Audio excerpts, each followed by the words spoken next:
মুসলমানরা হয়তো ভাববে যে আমাদের খলিফা এখানে নামাজ পড়েছে, নিশ্চয়ই এটা মসজিদ হবে, যার জন্য না ভাই তোমাদের প্রতিষ্ঠান ভালো থাকুক, আমি উমর বাহিরে নামাজ পড়বো, জোরে বলে ভাইয়েরা আমার। আপনারা বলেন এতক্ষণে কথা আমি বুঝাতে পারছি আপনাদেরকে? সামনের দিকে ওয়াজ হবে, সামনের দিকে না ছেড়ে দিব? প্রয়োজন আছে সামনের দিকে একটু যাব? অবশ্যই যাব, বলার জন্য এসেছি। আরো অনেক আপনার গুরুত্বপূর্ণ আলোচনা আপনাদের সম্মুখে করবো বলে এই আশা নিয়ে এসেছি আজকে সামনের দিকে। তবে বহু আশা নিয়ে এসেছিলাম আপনাদের কাছে। শুনলাম ইতিপূর্বে হযরতের সামনে যে শুনলাম টিনের ঘর দিয়ে আপনাদের মাদ্রাসা নির্মাণ। ভাইয়ারা, আজকে এই বাংলা পড়ার জন্য আজকে মুসলমান আমরা কেন লাঞ্ছিত? একটাই কারণ, ধর্মীয় শিক্ষা আমাদের মধ্যে নাই। আমাদের প্রত্যেক বাড়ি বাড়িতে আপনার মাধ্যমিক পাস, উচ্চ মাধ্যমিক পাস, আপনার বিএ পাস, এমএ পাসের ছেলে মেয়ে পাওয়া যাবে, কিন্তু একটা খানদানে মৌলবি খুঁজে পাওয়া যাবে না। এই ধর্ম থেকে পিছিয়ে যাওয়ার কারণে আজ আমরা মুসলমানরা লাঞ্ছিত গোটাই বিশ্বের মধ্যে। সুতরাং আজকে এই আপনার কি বলে মুসলমান, আজকে মুসলমানকে জাগিয়ে রাখার এই আপনার একমাত্র চেরাগ, একমাত্র আলা হলো এই খোদার আমার রাসূলের মাদ্রাসা। সেই দিন মাদ্রাসার আলো বন্ধ হয়ে যাবে, সেই দিন মুসলমান নিজেরা মাথা লুকুবারও জায়গা খুঁজে পাওয়া যাবে। মাদ্রাসার বাদৌলতে এখনো কিছুটা মুসলমান আমরা জাগ্রত আছি। সুতরাং এই মাদ্রাসার আলোটাকে জাগিয়ে রাখার জন্য ভাবছি অনেকে নিজের ছেলে মেয়েকে আপনার হোস্টেলে রাখেন, আপনার কি বলে যখন ভর্তি করেন আপনার কোন হোস্টেলের মধ্যে আল আমিন মিশন বা এইরকম কোন মিশনে, তখন আপনার ছেলেকে 25,000 টাকা অথবা 30,000 টাকা দিয়ে আপনার ছেলেকে ডোনেশন দিয়ে ভর্তি করতে হয়। অথচ কোরআন পড়নেওয়ালা ছেলেরা একটা টিনের ঘরের মধ্যে থাকছে। আপনার বিবেকে বাধা দেয় না? আমি বলবো ভাবছি আপনার ছেলের জন্য আপনি বছরে বছরে 25,000 টাকা হোস্টেলে দিতে পারেন। আজকে একজন আমার রাসূলের মহিব, আমার নবীকে অত্যন্ত ভালোবাসেন, আমার নবীর মহব্বতে আজকের মেহফিলের মধ্যে একটা বান্দা দেখতে চাই যে নিজের বাড়িটাকে হয়তো 25 লাখ টাকা অথবা 20 লাখ টাকা খরচ করে তৈরি করেছেন, অথবা নিজের ছেলের পিছনে 3,000 4,000 টাকা মাসে মাসে খরচ করেন। এইভাবে আপনার হিসাব যদি নেওয়া যায়, বছরে আপনার ছেলের পিছনে 50,000 টাকা খরচ করেন একটা কোরআনের পাখি তৈরি করার জন্য। আপনাকে বছরে বছরে বলবেন না, লাইফে একবার কেবলমাত্র 25,000 টাকা আপনাদের মধ্যে যদি কেউ থাকে, আসেন সামনের দিকে, আপনার জন্য জান খুলে প্রাণ খুলে দোয়া করব। মাত্র 25,000 টাকা। সবাই যে 25,000 টাকা দিতে পারবে তা নয়, একজন বান্দা নিশ্চয়ই এখানে আছে আল্লাহ যাদেরকে সম্পদ দিয়েছে। আমি জানি এখানে 25 কেন 50,000 টাকা দেনেওয়ালা পর্যন্ত ব্যক্তি আছে, কিন্তু 50,000 টাকা চাইবো না, কেবলমাত্র 25,000 টাকা একজনের কাছ থেকে অথবা 2 জনের কাছ থেকে 10,000 টাকা অথবা 5 জন ব্যক্তির কাছ থেকে, যেটা সহজ, যেটা দিতে পারবেন অনেকেই, 5 জনের কাছ থেকে 5,000 টাকা করে, 5 জনের কাছ থেকে 5,000 টাকা করে, অথবা আপনার 20 জনের কাছ থেকে, 20 জনের নয় আপনার 10 জনের কাছ থেকে মাত্র 2,000 টাকা করে নেব, 20 জনের কাছ থেকে 1,000 টাকা করে নিব। আর মহিলা পুরুষ সবাই মিলে উভয় মিলে আপনারা 50টা 500 টাকার কলম নিব। এইবারে যারা যেমন সমর্থ, আমি জানি না আল্লাহ কাকে সম্পদ দিয়েছে, আল্লাহ কাকে কত ধন দিয়েছে, পয়সা দিয়েছে, আমার জানা নাই। তবে আমার আল্লাহ জানে কি জানে না? আমার আল্লাহ জানে কি জানে না? আল্লাহকে রাজি করার জন্য যে মৌলানা আপনি যখন বললেন বলেন আমার ছেলের পিছনে আমি মাসে মাসে 3,000 5,000 টাকা খরচ করি একটা কোরআনের পাখির জন্য, একটা কোরআনের আপনার কি বলে কারির জন্য, আমি দিব 5,000 টাকা অথবা আমি দিব 10,000 টাকা অথবা আমি দিব 2,000 টাকা অথবা আমি দিব আপনার 1,000 টাকা। আমি চাই না যে আপনাকে 50,000 টাকাই দিতে হবে। যার যেমন সামর্থ্য সেই সামর্থ্য অনুযায়ী সর্বপ্রথম যার যেমন সামর্থ্য আসেন। এই যে একজন বাপজি হয়ে গেছে 500 টাকা, নারায়ে তাকবীর, নারায়ে রিসালাত, 500 টাকার দাতা ধরে বলেন জিন্দাবাদ। আমি যাবার পূর্বেই একজনের কাছ থেকে নয় 2 জনের কাছ থেকে পাওয়া গিয়েছে আপনার 500 টাকা। এই 500 টাকা করে আপনার 2 জন, তাহলে এই বাপ যদি হয়ে গেল 3 জন, 1,000 টাকার কলম অলরেডি আমার হাতে একটা এসেছে, তাহলে 1,000 টাকার কলম আর মাত্র 19 জন, আর 500 টাকার কলম আর মাত্র হলো আপনার আপনার 47 জন অত্যন্ত বিনয়ের সহিত বলবো, আমার মন বলছে হয়ে যাবে, তবে আমি হাত জোড় করে বলছি বাবজি বরকতদার, যারা দিতে পারবেন না উঠা বসা করবেন না। যারা 5 আপনাকে 25,000 টাকা দিতে আপনার ক্ষমতা রাখেন বাবজি, আপনি 25,000 টাকায় দিয়েন, 10,000 টাকার খাতায় নাম লিখাইয়েন না। যারা 10,000 টাকা দিতে সক্ষম রাখেন খবরদার আপনি 5,000 টাকার খাতায় নাম লিখাইয়েন না। যারা 5,000 টাকা দিতে সক্ষম রাখেন খবরদার আপনি 2,000 টাকার খাতায় নাম লিখাইয়েন না। যারা 2,000 টাকা দিতে পারবেন খবরদার আপনি 1,000 টাকার খাতায় নাম লিখাইয়েন না। যারা 1,000 টাকা দিতে সক্ষম রাখেন খবরদার আপনি 500 টাকার খাতায় নাম লিখাইয়েন না। এইবারে আসেন, যার যেমন সমর্থ সেই সমর্থ অনুযায়ী উঠেন না, উঠেন দেরি করিয়েন না। এই যে দেখেন 3টা হয়ে গিয়েছে 500 টাকা। 4 নম্বর বাচ্চাকে দেখতে চাই কি আছেন এখানে আল্লাহর বান্দা, কি আমার রাসূলের ভক্ত যে আমার রাসূলকে ভালোবেসে 500 টাকা দিবে। তাড়াতাড়ি আসেন, 500 টাকা অথবা 1,000 টাকা অথবা 2,000 টাকা অথবা 5,000 টাকা অথবা 10,000 টাকা অথবা 25,000 টাকা, যার যেমন সমর্থ। আসেন দেরি করিয়েন না। ও যুবক ভাই, কত টাকা কোন দিকে খরচ করেছো? আজকে পারবা না আমার রাসূলের মাদ্রাসাটা থেকে। আজকে যদি মাদ্রাসা বন্ধ হয়ে যায়, আপনার জানাজা পড়ার ইমাম খুঁজে পাওয়া যাবে না, জানাজা পড়ার ইমাম পাওয়া যাবে না। আজকে যেই ছেলেরা পাগড়ি পাচ্ছে পাগড়ি, এই ছেলেরা হয়তো হতে পারে এখানে অনেকে আপনার তালবিলিম, কিন্তু এখানে এই তালবিলিমদের মধ্যেই হয়তো লুকিয়ে আছে আপনার জানাজার ইমাম। জুড়ে বলুন আপনি মরে গেলে আপনার জানাজা পড়াবে। আজকে মাদ্রাসা বন্ধ হয়ে গেলে জানাজার ইমাম খুঁজে পাওয়া যাবে না। হয়তো আপনারই কোনো জানাজার ইমাম এই বাচ্চাদের মধ্যেই হয়তো কেউ বসে আছে, না জানি সেই হয়ে আপনার আলিমে দিন হবে আর আপনার জানাজার নামাজ পড়াবে। আসেন বাচ্চা, দেরি করিয়েন না, তাড়াতাড়ি করে একটু ঝটপট করে। আমি লম্বা সময় নিয়ে আপনাদের কাছে কালেকশন করবো না, আমাকে একটু ওয়াজ করতে হবে না। আসেন না 4 নম্বর কোনো বাবজি, আমি তো বলি না যে আপনাকে 5,000 টাকা দিতে হবে, 500 টাকা নিয়ে আসেন না কোনো ভাই জানা হবে না। আগে মহিলাদেরকে বুঝি দান করতে হয় না, হ্যাঁ? আগাল পুরুষদের কাছে চাইলে হ্যাঁ পুরুষদের দিবে আর মহিলারা দেবে না। সুবহানাল্লাহ। আসেন ঝটপট করে তাড়াতাড়ি করে দিয়ে আসেন। কত জানাজার পড়েছি নামাজ,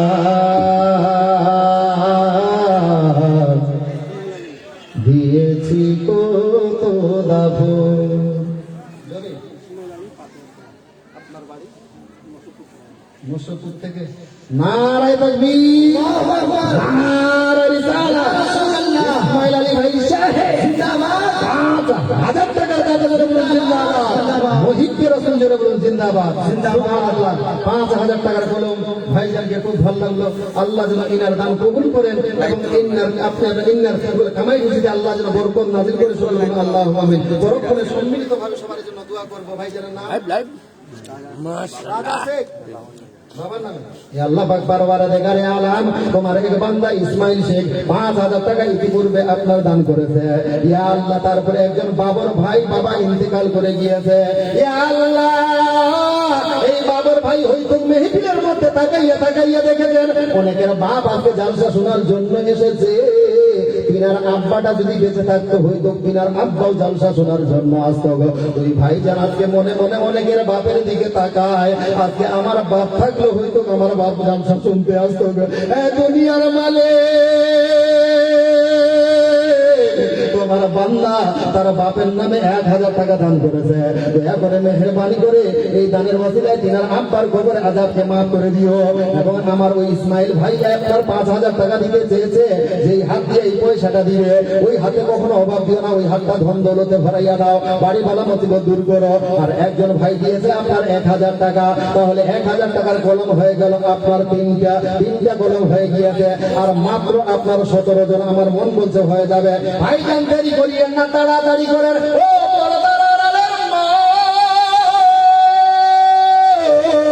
আপনি কি 1,000 টাকা দিতে পারবেন না রে মা? এটা এইরকম ব্যাপার নয়। 1,000 টাকার কলমটা যে খুব বড় হয়েছে তা না। দেখেন কি নাম গে খালা নাম কি? রোশনা খাতুন। নারায়ে তাকবীর, নারায়ে রিসালাত। রোশনা খাতুন, ইয়া আল্লাহ পাক পরওয়ারদিগারে আলাম, তোমার এক বান্দি রোশনা খাতুন 1000 টাকা দান করেছে। দয়া করে মেহেরবানি করে এই বান্দি যে উদ্দেশ্যে যে নিয়ত দান করেছে তার উদ্দেশ্যকে সফল করিও, এবং তার খানদান হইতে পরিবার পরিজন হইতে যারা ইন্তেকাল করে কবরস্থ হয়েছে তাদের কবরে আযাবকে মাফ করে দিয়ে চিরতরে জান্নাতবাসী করিও। এই বলদারের মো আপনার এই জায়গায় জালসা হচ্ছে, আপনার আপনজন আত্মীয় স্বজন, আপনার বাপ কাউরো মারা গিয়েছে, কাউরো মা মারা গিয়েছে, কাউরো শ্বশুর মারা গিয়েছে, কাউরো শাশুড়ি মারা গিয়েছে, কাউরো স্বামী মারা গিয়েছে, কাউরো ছেলে মারা গিয়েছে। তারা আজকে কবরের মধ্যে আশাবাদী, তারা আজকে কবরের মধ্যে আপনার কি বলে উল্লাসিত, তারা আজকে কবরের মধ্যে আনন্দিত। পরস্পরের মধ্যে বলছে তোমরা খবর জানো? বললো কি খবর? বললো আজকে আমাদের গ্রামে বাসুদেবপুরে আজকে জালসা। বললো বাসুদেবপুরে জালসা হলো তো কি হলো? বললো তুমি জানো না আমার বেটি জালসা শোনার জন্য যাবে, আমার বেটা জালসা শোনার জন্য যাবে। আপনার বাপ মা পরস্পরের মধ্যে বলবে, বললো তোমার বেটাকে জালসা শুনতে গেল তো লাভ কি, আমার বেটি জালসা শুনতে গেল তো কি হলো? বললো তুমি জানো না আমার বেটি যখন মৌলভী সাহেব মাদ্রাসার পক্ষ হয়ে হাত বাড়াবে, আমার বেটি যদি ওই মেহফিলের মধ্যে বসে থাকে আমার বেটি আর বসে থাকতে পারবে না। আমি বাপ আমার নামে 500,000 টাকা দান করবে, আমি মা আমার নামে 500,000 টাকা দান করবে। মা আপনি কিন্তু আপনার বাপ মার এই ডাকটা শুনতে পেলেন না। আপনার পার্শ্বে থেকে কোনো গরিবের বেটি বা কোনো গরিবের বউ আপনার 1000 বা 500 টাকা দান করেছে, তার বাপ মা কবরের মধ্যে আনন্দিত, বললো ওই তো দেখো আমার বেটি দিল 1000 টাকা। এইবারে আপনার বাপ মা পার্শ্বে আছে, বলবে তোমাকে এত আপনার লাফাইতে হবে না, তুমি ভাবিও না যে তোমার বেটি একাই তোমাকে ভালোবাসে, নিশ্চয়ই হয়তো আমার বেটিও তোমার বেটির কোথাও আশেপাশে বসে আছে, আমার বেটিও আমাকে অত্যন্ত ভালোবাসে, নিশ্চয়ই আমার বেটিও আমার নামে দান করবে। মা আপনার বাপ মায়ের কথা আপনি শুনতে পেলেন না? আমরা মৌলভী আমাদেরকে ফাঁকি দিয়ে আপনি চলে গেলেন রে মা। অথচ আপনার পার্শ্বে থেকে একটা গরিবের বেটি 500 টাকা পাঠিয়ে দিয়েছে, আপনার পার্শ্বে থেকে কোনো গরিবের বহু 1000 টাকা দিয়ে পাঠিয়েছে। আপনার স্বামী তো তার থেকে বেশি রোজগার করে, আপনি কেন পারবেন না 1000 টাকা দিতে? আপনার থেকে গরিবের বেটিকে 500 টাকা দিতে পারলো, আপনি কেন পারবেন না? আপনার কি বলে বড় লোকের বেটি হয়ে আপনি কেন পারবেন না 500 টাকা দিতে? মা আপনার বাপ মা আত্মীয় স্বজন আপন জন তারা কবরের মধ্যে আশাবাদী হয়ে আছে, সুতরাং কাউর মুখে দেখে দেখে লাভ নাই রে মা। ও দিলে আমি দিব না এরকম ব্যাপারটা নয়। যার ভাগ্য ভালো তারাই মসজিদে দান আপনার মাদ্রাসায় দান করতে পারে, যাদের ভাগ্য পোড়া এই কপাল পোড়া তারা কিন্তু দান করতে পারে না। এই মাদ্রাসা মসজিদে সবাই দান করতে পারে না।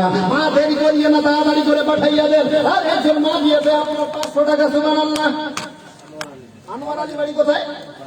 বাসুদেবপুর। নারায়ে তাকবীর, নারায়ে রিসালাত। ইয়া আল্লাহ পাক পরওয়ারদিগারে আলাম, আমার এক বান্দা আনোয়ার আলী সাহেব 2000 টাকা দান করেছে।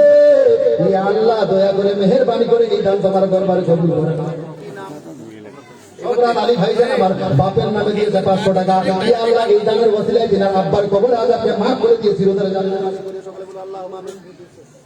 সুবহানাল্লাহ। নারায়ে তাকবীর, নারায়ে রিসালাত। সমস্ত দানকারীদের বলেন জিন্দাবাদ। ইয়া আল্লাহ পাক পরওয়ারদিগারে আলাম, তোমার এক বান্দা বুদু শেখ 1000 টাকা দান করেছে। দয়া করে মেহেরবানি করে ইনার দান তোমার দরবারে কবুল করে ইনার আপনজন আত্মীয় স্বজন হইতে যারা ইন্তেকাল করে গিয়েছে তাদের কবরে আযাবকে maaf করে দিয়ে চিরতরে জান্নাতবাসী করিও সকলে বলেন আল্লাহুম্মা আমিন। কোন আইজুল? নারায়ে তাকবীর, নারায়ে রিসালাত। আইজুল সাহেব 2000 টাকার দাতা ধরে বলেন জিন্দাবাদ। সুবহানাল্লাহ। ও বাপজি ভাইজান যুবক ধ্যান দেন। এই এখানে কেউ 2000 টাকা দিয়েছে, কেউ 5000, আপনার 500 টাকা দিয়েছে, কেউ 1000 টাকা দিয়েছে। আমি কিন্তু চিনি না, আমি অনেক জনের নাম বললাম। বলেন তো আপনার বিবেককে প্রশ্ন করেন, আমাকে নয়। সেটা কি সবাই বড় লোক আপনাদের গ্রামে? আপনাদের এলাকার এরাই কি সব থেকে বড় লোক? আমার মন বলছে আপনার থেকে অনেক গরিব গরিব মানুষ এখানে 1000 টাকা দিয়ে দিয়েছে। আপনার থেকে অনেক কাম মুজরি, আপনার কি বলে মুজরি করে বেড়ায়, মানুষের বাড়ি হয়তো অন্য জায়গায় কাজ করে বেড়ায়, ওই ধরনের মানুষ এখানে 500,000 টাকা দান করেছে। ভাবছি আপনি কেন পারবেন না? পৃথিবীর সব চাইতে কোন জায়গাতে দান করলে বেশি নাকি পাওয়া যায় জানা আছে? কোন জায়গায় দান করলে বেশি নেকি পাওয়া যায়? কোন জায়গায়, কোথায় জানা দরকার আছে কি নাই? আছে। এই মশলাটা বলবো আপনাদের। কোন জায়গায় পৃথিবীর সব চাইতে দান করলে বেশি নাকি নেকি পাওয়া যায়? পৃথিবীর সব চাইতে বেশি নেকি পাওয়া যায় কোন জায়গায় দান করলে? সেটা হলো রাসূলের ঘর, আপনার মাদ্রাসায়। ধরে বলুন সুবহানাল্লাহ, সুবহানাল্লাহ। পৃথিবীর সব চাইতে বেশি নেকি পাওয়া যায় মসজিদ অপেক্ষায় মাদ্রাসায় দান করলে বেশি সওয়াব পাওয়া যায়। ধরে বলুন সুবহানাল্লাহ। কারণ মসজিদকে চিনতে হলে প্রথমত আপনাকে মাদ্রাসা চিনতে হবে। ধরে বলুন মাদ্রাসা না হলে আপনি মসজিদ চিনতে পারবেন? পারবেন না। সুতরাং বাপজি দেরি করিয়ে না, আপনার কোথায় বাড়ি হলো? হ্যাঁ, নুরিপুর থেকে 500 টাকা। সুবহানাল্লাহ। দেখেন আপনার গ্রামের আছে ওইরকমই চেহারা লাগছে, ওই দিককার মানুষগুলো সব এরকম নাকি? সুন্দর লাগছে। সুবহানাল্লাহ। দেখেন আপনারা মাসুদপুরের মানুষ, আপনারা দেখেন গুরুপুর থেকে নাকি বলছে ভাইজান আমার এসে 500 টাকা দিয়ে গেলেন। বাসিদপুরের মানুষ এখনো বসে আছেন, ভাইজান দেরি করিয়ে না, তাড়াতাড়ি করে আসেন। আমি যে গোজরটা পড়ছিলাম আজ আছে কালকে তার কোনো গ্যারেন্টি নাই। আছে জীবনে চোখের সামনে কত বন্ধু বান্ধবের আমরা খবর দিয়েছি। এই যুবক একবার ডানে বামে তাকাইয়া দেখো, তোমার কত ক্রিকেট খেলেছো যার সঙ্গে, যে বন্ধুগুলোর সঙ্গে, আজ সেই তোমার বন্ধুটা কবরের মধ্যে শুয়ে আছে। নাই নাই নাই। আপনার ডানে বামে তাকাইয়া দেখেন, যাকে আপনি অত্যন্ত ভালোবাসতেন, সেই আদরের বন্ধুটা দুইটা ছোট্ট ছোট্ট বাচ্চা রেখে কবরের মধ্যে শুয়ে আছে। বাচ্চা দুইটা প্রতিদিন মাকে বিরক্ত করে, মা মা মা আব্বু কখন বাড়িতে আসবে, আব্বু কখন বাড়িতে আসবে। মা বাচ্চা দুইটাকে জড়িয়ে ধরে কান্না করে, আর প্রতিদিন বাচ্চাদেরকে মিথ্যা কথা বলে কালকে আসবে, কালকে আসবে। বাচ্চারা আবার পরের দিনে জিজ্ঞাসা করে বলে, আম্মু তুমি যে বলেছিলে কালকে আসবে, আমার আব্বা কই? কই আমার আব্বা তো আসলো না। বাচ্চাটা চোখের পানি মুছিয়ে দিয়ে আবার মা বাচ্চারা সান্ত্বনা দেয়, তোমার আব্বু কালকে আসবে। এইভাবে কালের উপরে কাল, কালের উপরে কাল, একটার পরে একটা মিথ্যা বলতে থাকে। যুবক একবার ডানে বাম তাকাইয়া দেখো, তোমার এরকম কত আদরের বন্ধু কবরের মধ্যে শুয়ে আছে। আল্লাহ তোমাকে বাঁচিয়ে রেখেছে, নাচ করো। কত বন্ধুর কবর দিয়েছে। গজলটা শুনতে, আপনার গজলটা পরিবেশন করছে, শুনতে ভালো লাগবে ইনশাআল্লাহ। এই গজলের তালে তালে তাড়াতাড়ি ঝটপট করে পাঠিয়ে দিয়ে আমি মা বোনদেরকে বলবো, মা আপনিও একটু ডানে বামে তাকিয়ে দেখেন। আপনার একজন স্কুল পড়ুয়া বান্ধবী ছিল যারা অত্যন্ত ভালোবাসতেন, সেই আদরের বান্ধবীটা আজকে কবরের মধ্যে শুয়ে আছে। আল্লাহ আপনাকে বাঁচিয়ে রেখেছে, বাঁচিয়ে রেখেছে। সুতরাং এটা সুযোগ দিয়েছে আল্লাহ, এই সুযোগটাকে হারিয়েন না। আপনার বন্ধু বান্ধবরা যখন আপনি কবরে যাবেন আপনাকে গালি দিবে, কপাল পড়ি তোর হুঁশ হয় নাই, তোর চোখের সামনে একসঙ্গে আমরা কলেজে যেতাম, স্কুলে যেতাম, তোর চোখের সামনে আমার মরণ হলো, মসজিদে এলান করলো ইমাম সাহেব, তুমি শুনো নাই যে আমার বান্ধবীটা মারা গেল? তোমার চোখের সামনেই আমাদের পাড়া প্রতিবেশীরা এসে আমাকে গোসল দিল, তুমিও এসেছিলে। তোমার একটাবার মনে হয় নাই যে আমিও একদিন এইভাবে মারা যাব, আর আমার আপনজন এসে আমাকে এইভাবে কবর দিবে, আমাকে গোসল দিবে? আপনার বান্ধবী আপনাকে গালি দিবে। আপনার আগে যারা মারা গিয়েছে, আগের আপনারা কি বলে মুর্দা মাইয়াত গুলো, প্রত্যেকটা নতুন নতুন মাইয়াতকে এই প্রশ্নগুলো করবে। তোমার চোখের সামনে আমার মসজিদের ঘোষণা, মরণের ঘোষণা মসজিদের মাইকে পড়েছিল, তুমি শোনো নাই যে আমি একদিন মরব, আর আমারও এইরকম নাম একবার ঘোষণা করা হবে মসজিদের মাইকে। ভাবছি আমি লম্বা আলোচনা করবো না, গজলটা শুনেন। আর এই ফাঁকে ফাঁকে কয়জন যুবক নারায় তাকবীর, নারায় সালাত, যুবক বৃন্দ ভাই সাহেব, মহিদিয়া রাসূল যারা বলেন জিন্দাবাদ। 5 না 10,000 টাকা বলেন, 10,500 টাকার দাতা যারা বলেন জিন্দাবাদ।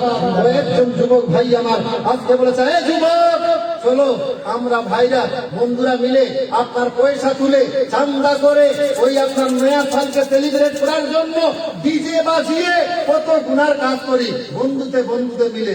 ভাই চলো আজকে আমরা বন্ধুতে মিলে আজকে গুনার কাজে নয়, চলো মাদ্রাসার ঘরে দান করবো, মাদ্রাসার ঘরে দান করবো, রাসূলের ঘরে দান করবো। সুতরাং বন্ধুয়ে মিলে এইরকম যুবকদের মতো শিখেন ভাই, বন্ধুয়ে মিলে কত পাপের কাছে হাত বাড়িয়েছে, কত গান বাজনায় গিয়েছে, কত সিনেমা হলে গিয়েছে।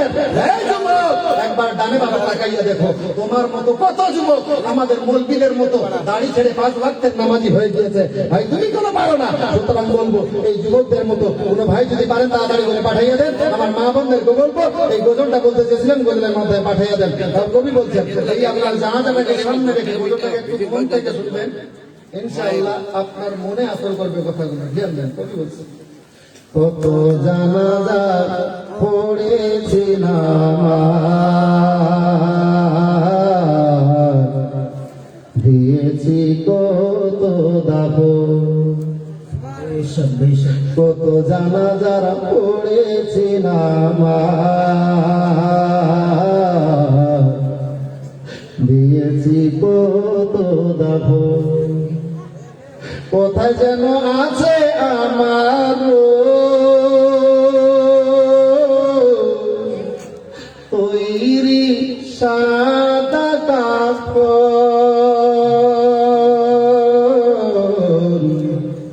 জানাজারা পড়েছি নামাজ,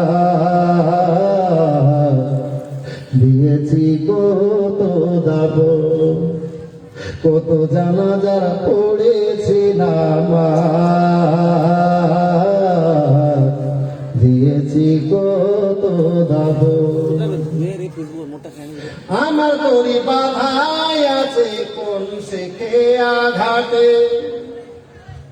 কোন মসজিদে এলানো হবে শুয়াবে শেষ খাটে। আমার তরি বাধাই আছে কোন শেখে আঘাটে, কোন মসজিদে এলানো হবে